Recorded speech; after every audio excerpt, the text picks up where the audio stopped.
आज के इस वीडियो में हम कक्षा 7 के गणित से प्रश्नावली 1.1 के प्रश्न संख्या 8 से हम प्रश्न को हल करेंगे। प्रश्नावली 1.1 प्रश्न संख्या 8 है, रिक्त स्थानों की पूर्ति कीजिए। तो प्रश्न संख्या 8 के 1 में है -a + 6।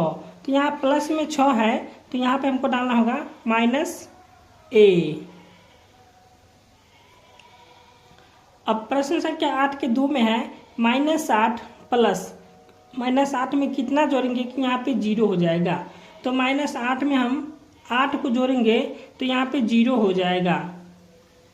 अब 8 के प्रश्न संख्या 8 के 3 में है 2 प्लस कोष्ठ बंद 9 + -6। तो यहाँ 2 + 9 लिखा हुआ है, इसमें बच गया -6, तो यहाँ पे लिख देंगे -6। अब प्रश्न संख्या 8 के 4 में है 15 प्लस। तो यहाँ पे कितना जोड़ेंगे कि फिर हमको 15 पुर जाएगा। तो 15 में हम 0 जोड़ेंगे तो यहाँ पे 15 पुर जाएगा।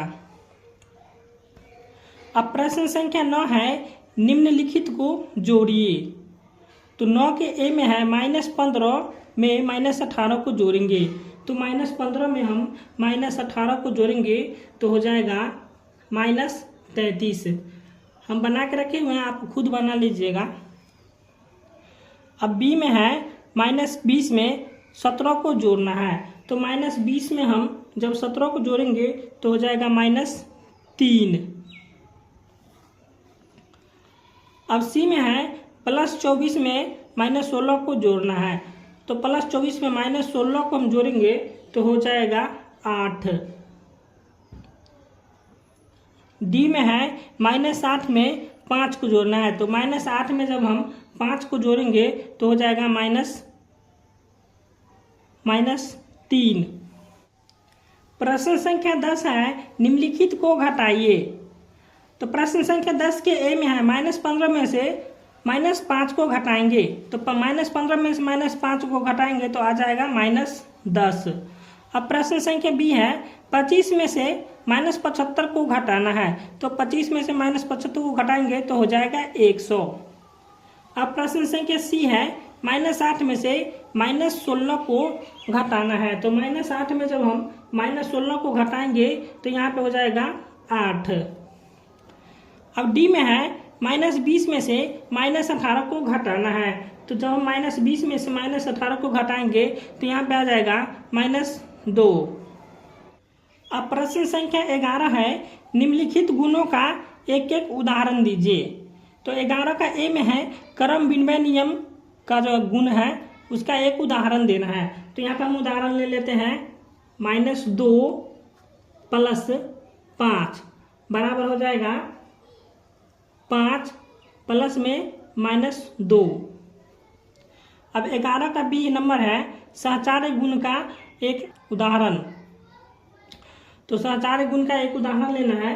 तो यहाँ पे हो जाएगा -3 + 4 कोष्ठ बंद +5 बराबर हो जाएगा -3 प्लस इंटू 4 + 5 कोष्ठ बंद।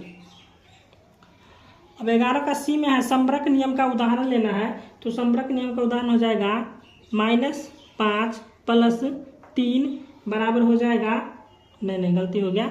संबरक नियम का जो है उदाहरण लेना है। तो -5 और प्लस में हो जाएगा 8।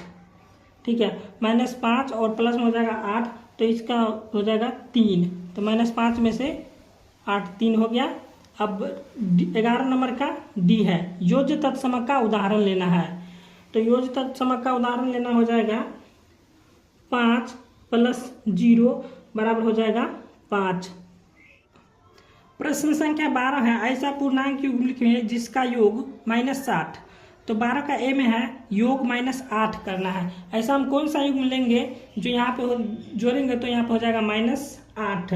तो यहाँ पे हम ले लेते हैं -2 और प्लस -6 को लेंगे तो यहाँ पे हो जाएगा -8 पुर जाएगा।